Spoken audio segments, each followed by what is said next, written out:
Hello guys, चलिए आज का क्वेश्चन देखते हैं बाइनरी ट्री विद फैक्टर्स। तो हम लोग को एक एरे दिया हुआ है, सारा यूनिक इंटीजर है एरे में और इसका वैल्यू 1 से बड़ा ही है और सारा यूनिक वैल्यू है। तो हम लोग को बाइनरी ट्री बनाना है और जिसमें जितना भी नॉन लीफ नोड होगा का वैल्यू उसके जो भी चिल्ड्रन होगा उसके प्रोडक्ट के इक्वल होना चाहिए। तो वही हम लोग को बताना है कितना ऐसा number of possible binary tree possible है जो हम बना सकते हैं। आंसर लार्ज भी हो सकता है, इसलिए हम लोग को मॉड्यूलर ले लेना है इतना वैल्यू से। तो जैसे यहाँ पे एग्जांपल देखते हैं, 2 और 4 है। 2 और 4 है तो 2 और 4 से बाइनरी ट्री बनाना है। एक तो 2 हो गया बाइनरी ट्री, ठीक? एक 4 हो गया, क्योंकि जो ये तो लीफ नोड है, मतलब ये लीफ नोड है, इसका कोई भी चिल्ड्रन है नहीं। तो ये तो बाइनरी ट्री बन ही रहा है, जो भी नॉन लीफ है उस पे प्रोडक्ट का ये रूल लागू होगा। तो एक और केस हो सकता है, 4 यहाँ है और 2 ये है, 2 ये है। हमको यही वैल्यू सिर्फ यूज़ करना है, जो एरे में दिया है वही वैल्यू यूज़ करना है। तो या तो 2 यूज़ करना है या 4 करना है। तो हाँ, 2 यूज़ कर लिए तो दोनों का प्रोडक्ट 4 हो गया। तो 4 हो गया तो ये एक आंसर है। हम लोग ऐसे नहीं कर सकते हैं, 4 है इधर 1 डाल दे तो 1 तो है ही नहीं, अब 1 होगा भी नहीं क्योंकि 1 से ग्रेटर ही सारा वैल्यू है। तो हम लोग को हमेशा 2 नोड ही आएगा, सिंगल नोड नहीं आएगा। तो दोनों का प्रोडक्ट होना चाहिए इसके इक्वल। तो यहाँ पे 3 केस था तो यहीं के इसके लिए 3 आंसर। फिर सेकंड एग्जांपल देखते हैं चलिए। तो 2, 4, 5, 7 है, ठीक? तो 2, 4, 5, 7 है, तो मानिए हम लोग को 10 को निकालना है। 10 अगर 10 रूट है तो कितना क्या-क्या हो सकता है? 10 के लिए तो 1 होगा ही, ठीक? अब 10 के लिए इसके लेफ्ट में क्या होगा? लेफ्ट में इससे छोटा ही कोई होगा क्योंकि वैल्यू तो यही यूज़ करना है। तो 2 यूज़ कर सकते हैं, 4 यूज़ कर सकते हैं या 5 यूज़ कर सकते हैं। तो 2 यूज़ करना सही रहेगा? हाँ, करना सही रहेगा क्योंकि 2 10 को डिवाइड कर रहा है। 2 से डिवाइड दे दिए, तो 2 इधर रखेंगे तो इधर क्या रखना पड़ेगा? इधर 5 रखना पड़ेगा। तो हम लोग को ये पता करना होगा 2 लाने का कितना तरीका और 5 लाने का कितना तरीका, तब ना हम लोग को पता चलेगा 10 लाने का कितना तरीका है। क्योंकि 2 लाने का अगर मानो यहाँ पे 5 मतलब यहाँ पे तो एक ही तरीका है, मानिए 5 तरीका है। ऐसे जो भी वे होगा तो यहाँ 5 तरीका है, यहाँ भी 5 तरीका है। इसके हर एक तरीका के लिए यहाँ पे 5 ऑप्शन है। तो हम लोग को अगर 2 का पता है, 5 का पता है तो दोनों को मल्टीप्लाई कर देंगे जी, इसका कितना नंबर ऑफ पॉसिबल है 2 लाने का, कितना नंबर ऑफ पॉसिबल है 5 लाने का, दोनों का प्रोडक्ट कर देंगे तो ये पता चल जाएगा 10 अगर रूट रहे तो कितना पॉसिबल वे है। तो ये बड़े वाले छोटे वाले पे डिपेंड हो रहे हैं, तो क्यों ना हम लोग पहले छोटे वाले को निकालें। तो चलिए उसी एग्जांपल को देखते हैं। तो जैसे हम लोग एरो को पहले सॉर्ट कर दिए, ठीक? अब पहला एग्जांपल देखते हैं, 2 है। 2 के लिए देख लेते हैं, हर एग्जांपल के लिए देखते हैं। 2 के लिए, ठीक? तो 2 के लिए एक ही केस है, को हटा देते हैं। 2 के लिए देखते हैं, तो 2 के लिए एक ही केस है। अब दूसरा केस देखते हैं, दूसरा 2 के लिए देखते हैं, इसका लेफ्ट चाइल्ड हो सकता है? लेफ्ट, इससे छोटा वैल्यू कोई है ही नहीं, अब 1 तो है ही नहीं, तो इसे ये केस ही नहीं हो सकता इसका लेफ्ट राइट वाला। अब चलिए देखते हैं 3 के लिए, तो 3 तो सिंगल वैल्यू है ही, ठीक? और 3 के नहीं, 3 नहीं, 4 है। 4 तो सिंगल वैल्यू है, ठीक? अब 4 लाने के लिए ये लेफ्ट और राइट में कुछ रख सकते हैं। तो हाँ, 4 से छोटा जो भी नंबर है देखते हैं इसको डिवाइड करता है कि नहीं। तो हाँ, 2 को डिवाइड कर रहा है, हाँ, 2 को डिवाइड कर रहा है, ठीक? तो 2 लाने का कितना तरीका था? यहाँ से हम लोग को पता चल जाएगा क्योंकि बड़ा वाला से छोटा वाला को तो हम लोग को पता चल जाएगा ना, क्योंकि हम बॉटम अप चल रहे हैं, पहले छोटा को निकाल चुके हैं। तो इसका एक वे है और इसको डिवाइड करेंगे तो इधर वाला की भी क्या होना चाहिए? 2, ठीक?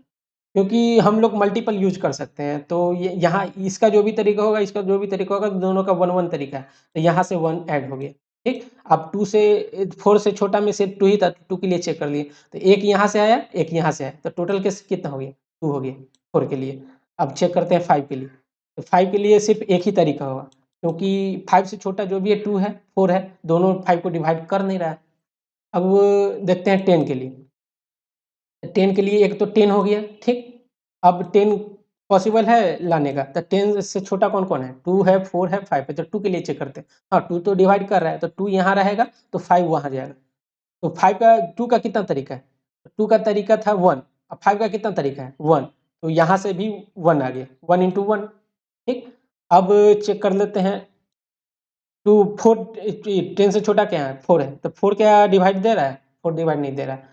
तो अब देख रहे हैं 5 डिवाइड दे रहा है 3 को, ठीक। तो 5 यहाँ इधर रहेगा, 2 इधर जाएगा, ठीक। तो 5 लाने का कितना तरीका था? 5 लाने का 1 तरीका था और 2 लाने का 1 तरीका और दोनों का प्रोडक्ट कर देंगे तो ये 1 यहाँ से भी आएगा। तो टोटल तरीका क्या हो गया? 1, 2, 3।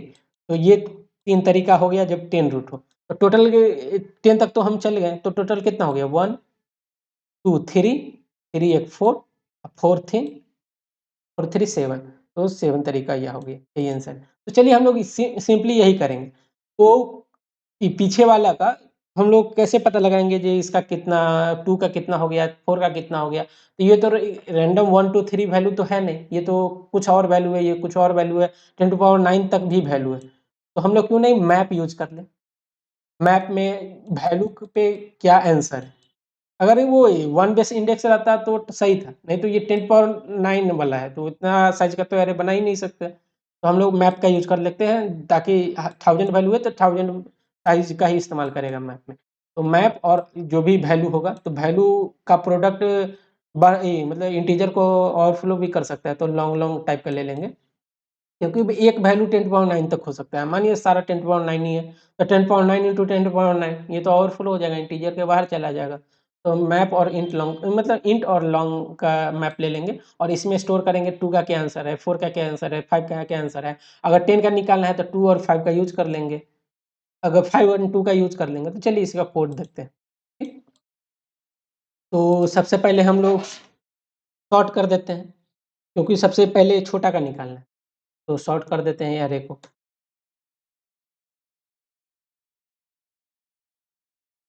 ठीक, शॉर्ट कर दिए।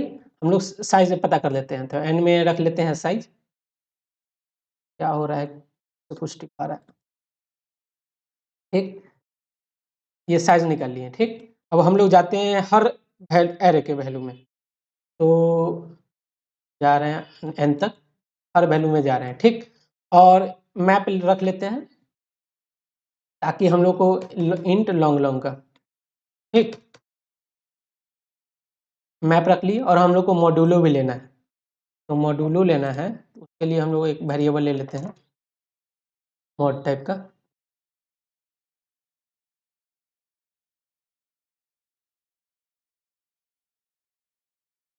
ठीक, मॉड्यूलो ले लिए, जो भी वैल्यू था 10 पावर 9 प्लस 7। ठीक, अब हर एरे में गए, तो हर वैल्यू का कम से कम एक आंसर तो होगा ही, ताकि वो ही वैल्यू सिंगल रूट। तो सिंगल रूट के लिए हम लोग क्या कर रहे हैं, मैप का जो भी एरे आई का वैल्यू होगा उसके लिए क्या रख दिए, 1 रख दिए। ठीक, अब चलते हैं इससे छोटा जो भी एलिमेंट है उससे चेक करते हैं क्या डिवाइड कर रहा है। तो चल रहे हैं J0 से, J लेस देन है, इससे जो भी छोटा एलिमेंट है। ठीक, J प्लस प्लस। अब चेक करते हैं क्या ये वैल्यू डिवाइड कर रहा है। तो एरे आई को एरे जे अगर डिवाइड करा है तो इसका मॉड्यूलो जैसे एरे जो पे जे पे जो भी वैल्यू होगा उसके 0 होना चाहिए। ठीक, अगर ये डिवाइड दे रहा है तो हम लोग क्या करेंगे, जो भी ये करंट जो भी एरे का वैल्यू है उसको तो एमपी एरे में स्टोर कर रहा है, इसी में कर देते हैं। एमपी एरे आई में क्या क्या ऐड हो जाएगा, ऐड हो जाएगा एमपी एरे जे, क्योंकि जे डिवाइड कर रहा है। ठीक, तो एक तो ये हो गया, दूसरा क्या होगा, एमपी जे एरे जे हो गया इनटू दूसरा पार्ट में क्या जाएगा, तो एरे जे हो गया तो एरे आई को एरे जे से डिवाइड दे देंगे तो दूसरा पार्ट पता चल जाएगा। तो एरे आई को जो भी रूट का वैल्यू है वो एरे जे से डिवाइड दे दिए। ठीक, तो वो हम लोग को सेकंड का पता चल गया, तो इसका इंडेक्स एमपी में चेक करेंगे ना इसका कितना पॉसिबल है। तो ये कर दिए और मॉड भी ले लेते हैं और टोटल को भी मॉड चेक कर मॉड ले लेते हैं ताकि बाहर ना जाए। इक्वल टू हो गई। ठीक, और हम लोग को हर वैल्यू के लिए आंसर वेरिएबल ले लेते हैं जो कि हम लोग को आंसर रिटर्न करेगा। आंसर को इनिशियली 0 रखते हैं और आंसर में जोड़ देते हैं जो भी अभी एमपी है एर करंट वैल्यू का पॉसिबल वे, और मॉड भी ले लेते हैं। ठीक, और लास्ट में रिटर्न कर देते हैं आंसर। बेसिकली हम लोग जैसे ये रूट है, तो रूट से ये करंट वैल्यू के लिए को हम रूट माने। ठीक, तो करंट वैल्यू को रूट माने हैं तो चेक कर रहे हैं क्या डिवाइड दे रहा है।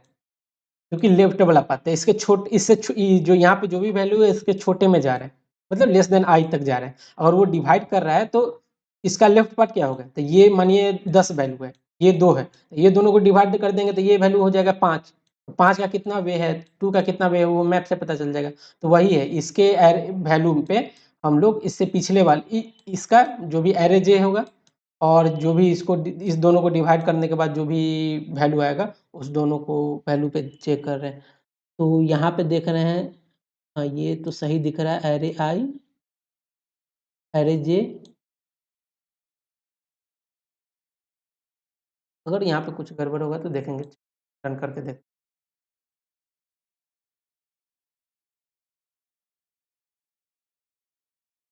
इस लाइन में गड़बड़ है कहीं। MPRA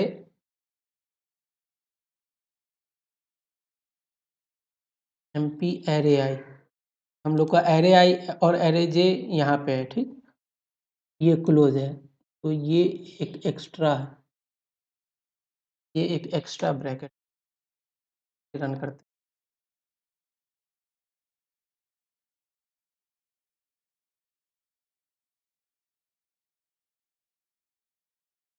मुझे लगता है यहाँ पे ये एक्स्ट्रा ब्रैकेट है,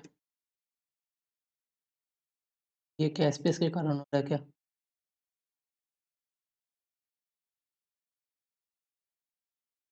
ये तो मैच कर रहे समय। अच्छा, और कुछ डाउट है तो कमेंट सेक्शन में पूछ सकते हैं। Thank you for